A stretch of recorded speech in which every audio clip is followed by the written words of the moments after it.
Our next track is titled Reaching Complex Students Through Collaborative Distance Education. Part 1 is a panel discussion with Gwen Sermons, parent, Erica McKinney, teacher of students with visual impairments, Floyd County, Georgia Schools, and Christine Spratling, deafblind consultant, Georgia Sensory Project. Welcome to this panel on meeting the needs of students with complex challenges during the COVID-19 pandemic. My name is Wendy Sapp, and I'll be moderating this panel.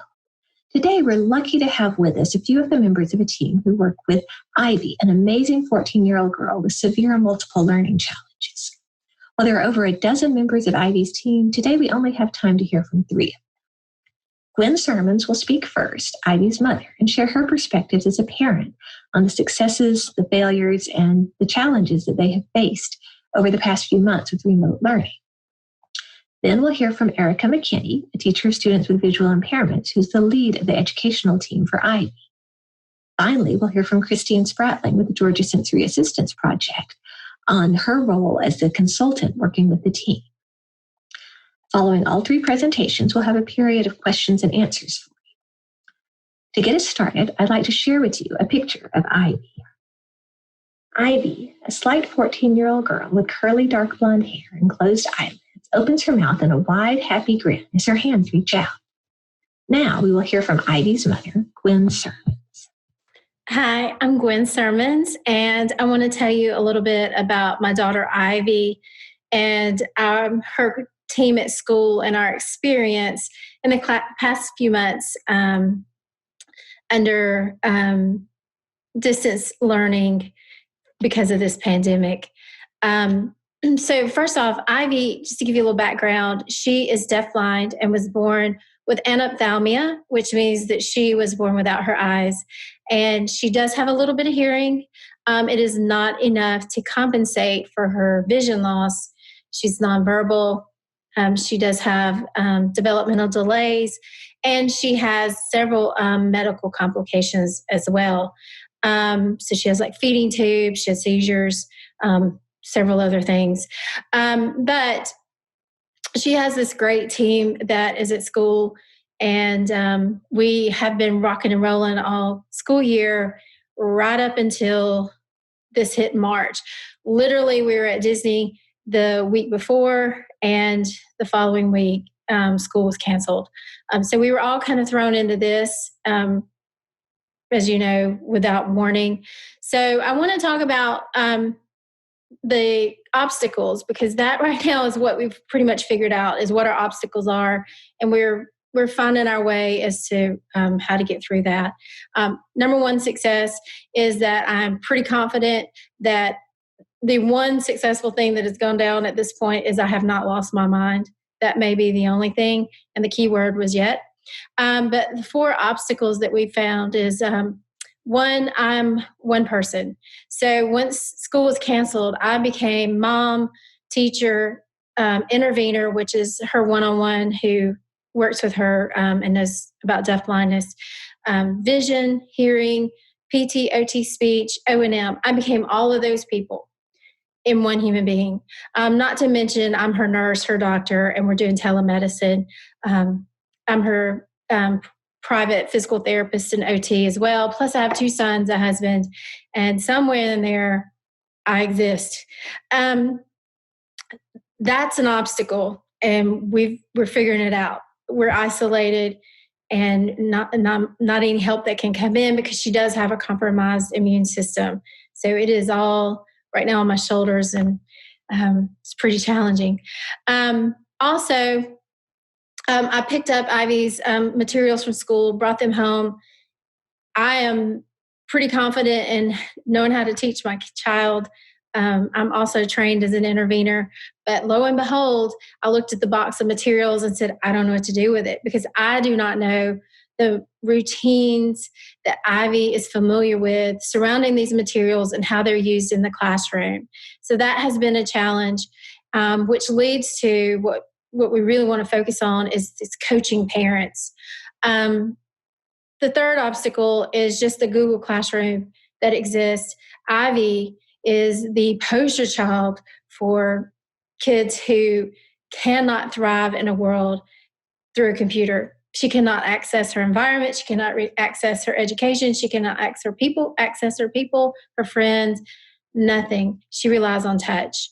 So this has been a challenge. We're figuring it out. We'll get there.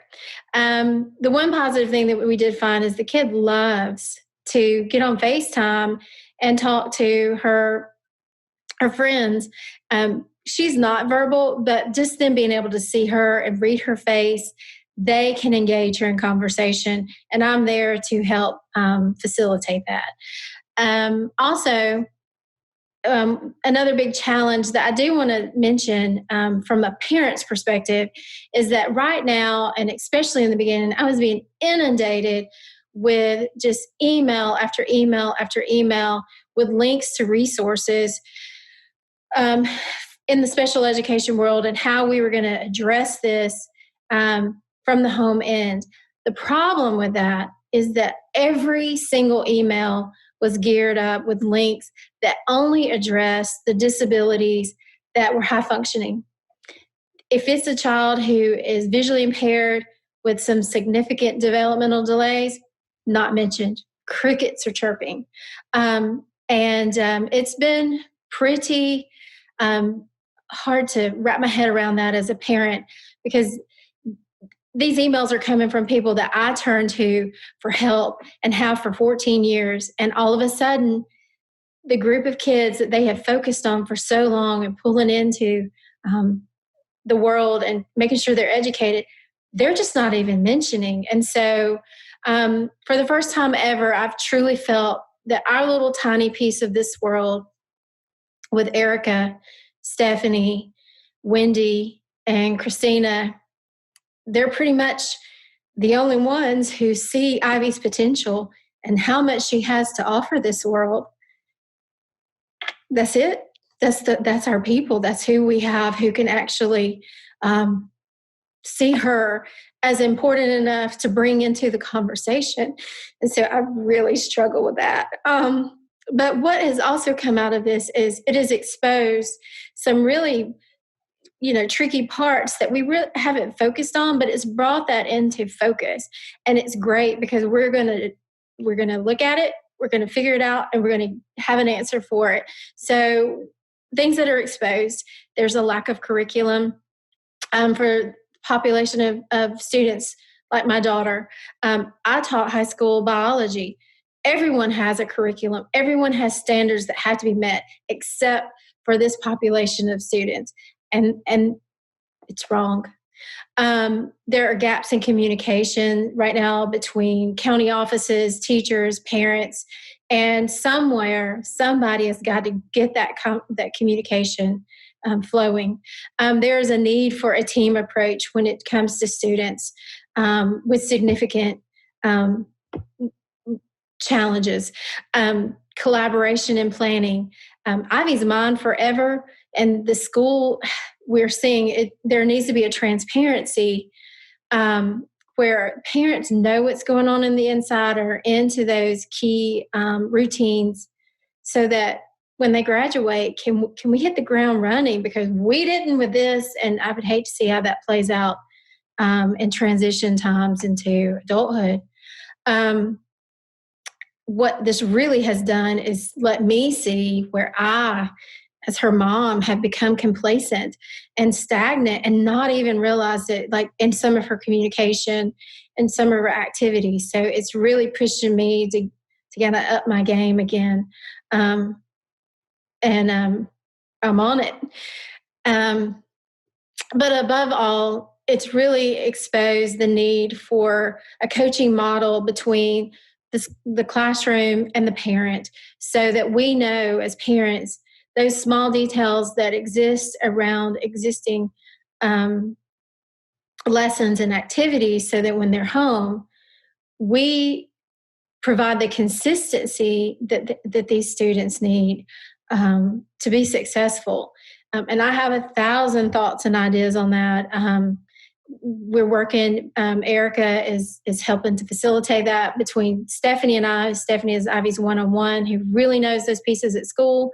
And so Stephanie and I have a great communication, but we're working on that. And once we have that figured out, we'll be able to move forward with lessons and plans and new material. But for this population of students, Ivy is one who she is medically high medical needs. She has a compromised immune system. And so this is just the beginning for these students. They are going to miss school next year, and Lord knows how long. We don't know what the vaccine would do. So we have to plan and prepare now into the summer and be ready for day one of next year so that these kids don't miss another second. And the parents are prepared and not so overwhelmed. And whatever I can do to contribute to that conversation, I look forward to it. Thanks. Thank you, Gwen. Here's another picture of Ivy for everyone. Ivy, with her hair pulled into 2 buns behind Minnie Mouse ears, is grinning widely from her wheelchair as she meets a life-size Winnie the Pooh during a character greet at Disney World. Next, we'll hear from Ivy's teacher of students with visual impairments, Erica McKinney. Hi, everyone. My name is Erica McKinney, and I serve as a teacher of the visually impaired and orientation mobility specialist for a school district in Georgia. And I wanted to speak with you today about some of the struggles that I have encountered with attempting to provide services for some of our students who are not good candidates for digital learning. Our students with multiple disabilities that can't simply open a Chromebook or get lessons from Google Classroom.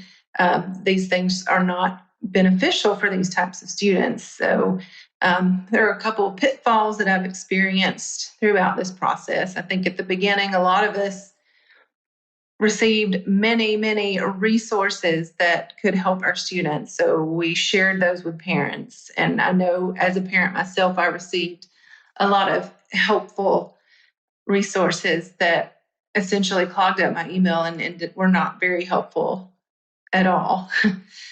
And so I think as time went on and we realized that we were going to be in extended digital learning, that we needed to find a better way to provide services for some of these students and for their parents so that we can ensure that we don't see regression during this time. Our Deaf-Blind Project support stepped in and suggested a coaching model for the parent as opposed to providing or attempting to provide services through a Google Hangout or something that's not necessarily meaningful, but giving the parent the tools that they need to work with their child. And again, there were pitfalls there as well. I sent elaborate lesson plans, multi-page, step-by-step, typed out. Again, thought it was helpful, probably a bit overwhelming. And I have discovered that the key is communication with the parent, because after we talked, I realized what she needed was, where does my hand go when you're doing this activity? What do you do with the materials in this giant box that was delivered 2 days after we were quarantined? I think sometimes we take for granted the routines that these students are used to. And when parents try to deliver instruction or follow those routines at home, they're not done the way that they're done at school. And the kids aren't as responsive as they would be if they were in school. So we've done a couple of coaching calls with the child's intervener and with her mom, and talked through how she uses some of her materials, hand placement, verbal prompts, some of the simple things that we take for granted that we do every day that a parent might just not be used to. So this coaching model could be very beneficial for some of our students that otherwise would not be receiving the services that they need during these times. And I would just encourage you to communicate with your parents, be gracious with them, and be gracious with yourself, because we are all learning to navigate these uncharted waters together. Thank you, Erica. Our final presenter, Christine Spratling, is a deaf-blind consultant with the Georgia Sensory Assistance Project, has been involved with Ivy in one way or another since she was a baby. So I thought our final picture of Ivy should be one of her mom's favorite baby pictures. A hand supports Ivy's head, and we can see a trach at her throat just above the purple sweater. In this picture, Ivy has the first soft down of hair and shows us 3 white teeth in her ever-present smile. Ivy has come so far since she was this tiny, just as we've traveled far through this pandemic. But just like Ivy, we all still have a long way to go. As a final speaker in this panel, Christine will talk to us about where Ivy's team is now and where they plan to go next with Ivy and other students like her. So far, you heard about the journey through this pandemic from a parent's perspective and from a teacher's perspective. So how do I fit into this? How do I fit in as the consultant from a DeafMind project? My challenge is, how do I best support teams during this time? Well, let me start with my journey through this pandemic. It's not much different from all the other journeys. It starts in week 1 with utter shock, feeling of paralysis. Everything came to a screeching halt. You heard this over and over again. We just didn't know what to do other than baking banana bread and eating a lot of cookies. Week 2 then was, to me, the week of freebies. We started receiving emails with all these free websites, free resources, compilations of 25 perfect sites. And what I did is I just sent them straight on to everybody, to parents, to teachers, and I thought I was so productive. But to me, that was a huge mistake now in hindsight, because I drowned everybody with quantity of information rather than looking for quality of what was even doable for everybody involved. If I think about it, all the resources I started saving and putting in folders, how much have I actually used from this, that we just didn't know what to do? Week 3 came, and with it the realization, this is here to stay. We better get our act together. By that time, also a lot of teachers started contacting the project and asking us, what do you do with kids like Ivy? What do we do with our students with these highly complex needs for whom Google Classroom and Zoom meetings just don't work?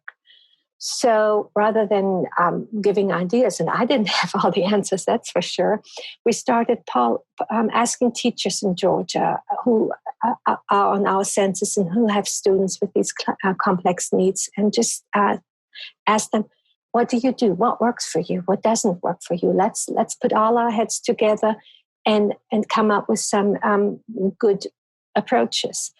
And actually, the answers that I received were discouraging, because these teachers, excellent teachers, felt very, very defeated and felt very ineffective.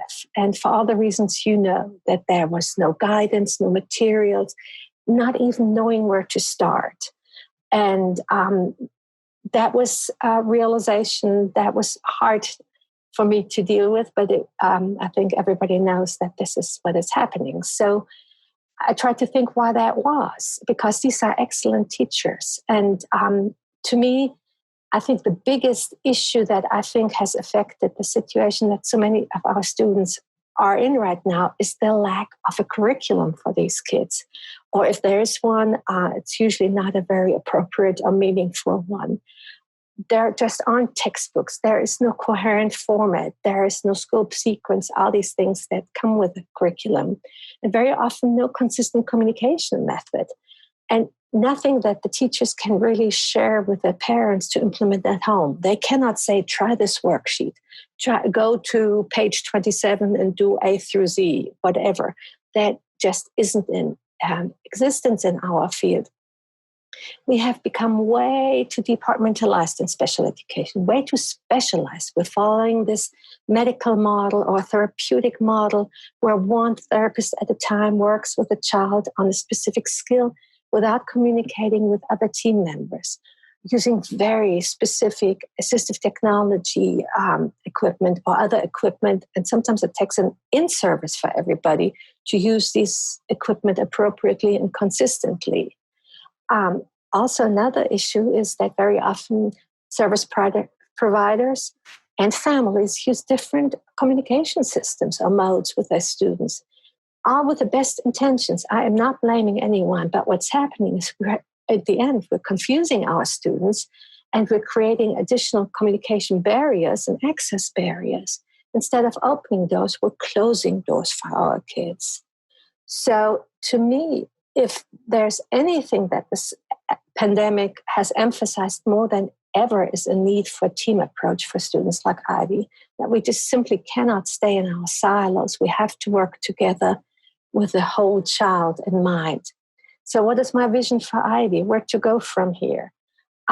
My vision is to create a collaborative planning and teaching approach for her, where as many team members as possible, including the family who has to deliver the instruction right now, support each other and have common goals in order to open the doors for Ivy, to give her access to the world, to help her become more engaged, more independent individual that she can be. My vision is to start with Ivy at the center. Look at Ivy. What works for her? What does she like? What are her interests? What is she doing anyway? And in her case, she loves books. She loves friends. She loves counting. And using that, we have to build activities around that with the input from all of her service providers. That is my vision for her, and I will continue to try to support the team in this manner.